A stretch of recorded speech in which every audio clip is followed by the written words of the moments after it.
concerned with the reconstruction of the roof of the Great Hall. And here then was roofless at the time when Dorothy and I decided to buy what remained of the old ducal estate of Dartington in 1925. There you see the weather vane that has flown over the hall since 1741, when the champion of the day did some repairs. And there you see the form of the 14th century truss left in the plaster at the west end over the fireplace. That's Mr. Weir poking in with Mr. Malvern standing by because that was a filling in the old base of the window. Here we are putting up the scaffolding. This was, to the best of my knowledge, the first time metal scaffolding was brought into Devon for use anywhere. The concrete is mixed below and hauled up by bucket on the end of a rope. I remember going to the old Mr. Fincham and saying, how about mixing concrete by a machine? Never so good as mixed by hand, he said. We don't want any of your machines around. Got good men, good hands. Let's have it hand mixed. And there's Johnny Walker. Jimmy Taylor. Jimmy who? Jimmy Taylor. Jimmy Taylor pouring the concrete in. You see, at the top of the wall, in order to make things absolutely secure, Mr. Weir said, we'll have some reinforced concrete to tie the whole thing together and be sure that in the worst gale that comes, that roof won't rock. Now already the mullions are being repaired, not with beer stone. It was really too soft. We used some of it where we could. But in the end, we went to Bath. Here's a bit of, concrete lintel. This is the way the beams were brought up from below. The man at the back end doesn't look to me to be pulling his weight.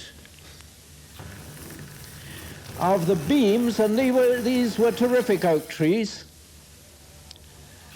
There are, I've forgotten how many beams, but they all came off the estate, all felled by old Jack Tucker and his boys, tried out on the ground, pulled to bits, and raised up onto the top of the wall. We drew our men from a wide area around, and in the early days of Reconstruction at Dartington, there was a general strike.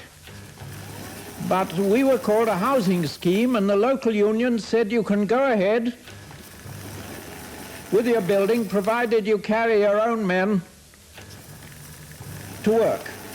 And so my brother and the chauffeur, Harry Heeman, and I would take it in turns to go off as far as Dawlish. Here's the shaping of the beams for the wall plate and the rafters. Out in a shed where the car park is now.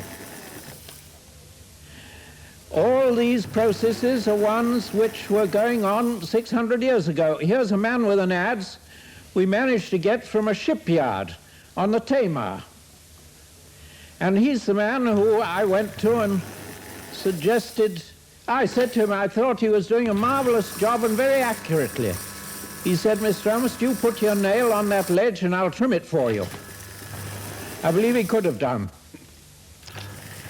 This is parapet in Bath stone, taking the place of the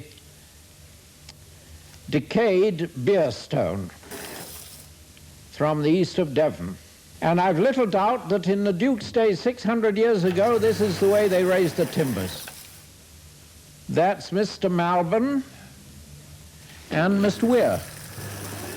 There's the beginning of the roof going on, and Mr. Weir again wanted to take precautions, and he said a little metal in the roof will do no harm. I don't want it to shift. There's a truss going into place, and until you've walked up at roof level, you don't realize how big those timbers were. I think that's myself with Mr. Weir.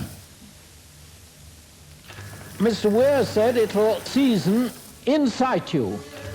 You can see the wind braces are tied in with trennels, tree nails, or wooden pegs. Now and then, he said, you may hear a crack in the roof. Don't worry, it's natural seasoning. And now and then, when there's a concert in the Great Hall, some great violinist will set off the vibrations in the roof, and you'll hear a great crack. All the audience look up to see whether they're safe, but it's really as Mr. Weir said. The roof timbers finding their own balance under pressure and tension. There's the lead. Oh, Mr. Nicholson used to be our chief plumber, and he asked Mr. Malbon if he could run a class for plumbers from among the young men we had from the neighborhood. And he had a room in the courtyard and trained a whole class of young plumbers. I have one sitting by me at the moment. George, how old were you then? 18. 18 years old, and he's been our chief plumber ever since. The original angels in place, holding a shield, carved in the 14th century, and holding the shields with such delicacy. I'm still hoping we'll find one of the who it was who carved these marvelous angels, with a little thing round their hair and curly locks. In those days of Richard II, they all wore their hair long. Now, at the time of Admiral Champernowne, in the time of Henry VIII, he wanted to bring the angel up to date. He wasn't so keen on angels, so he cut him down to size as a Tudor serving man with a Tudor surcoat. Not very happy looking. And I've little doubt he had the Champernowne coat of arms put where it is today on his 16th century shield. Now, we had to heat the hall in such a way as not to get drafts in it. And there are the battery of metal heaters which are under the floor at the end of the Great Hall. And to prevent updraft, we had a panel of radiators right up close under the timber roof. And there's the great fireplace, which I must tell you, I don't think the Duke of Exeter ever got to burn. The chimney was too high, never got sufficient of a draft. And we never managed to get it burned.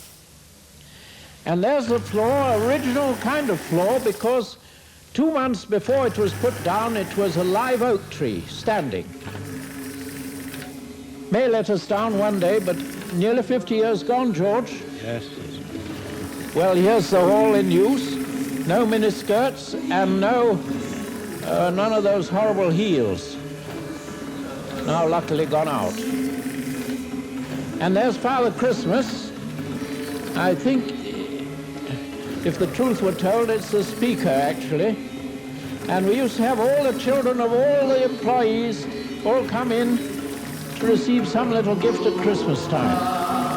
When the children have been good, that is, be it understood, good at work and good at play, good all night and good all day, they shall have the pretty things that Father Christmas always brings. I think I've got it right.